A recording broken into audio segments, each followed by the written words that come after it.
Мне кажется, я пришла в этот мир, чтобы танцевать и творить. Всю свою сознательную жизнь я росла в особой атмосфере.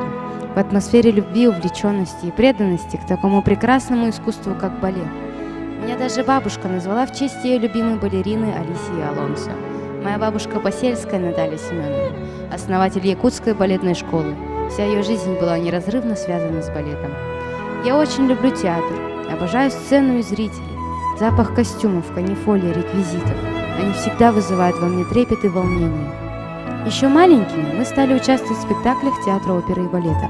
А первые мои большие роли – это роли разбойницы в балете «Снежная королева» и «Красной королевы» в спектакле «Алиса в стране чудес».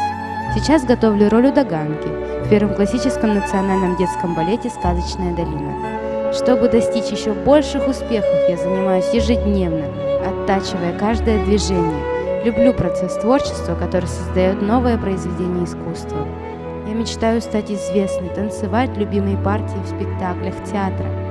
Буду продолжать традиции балетной династии Посельских и хочу, чтобы балетное искусство Якутии процветало и развивалось только в лучшую сторону.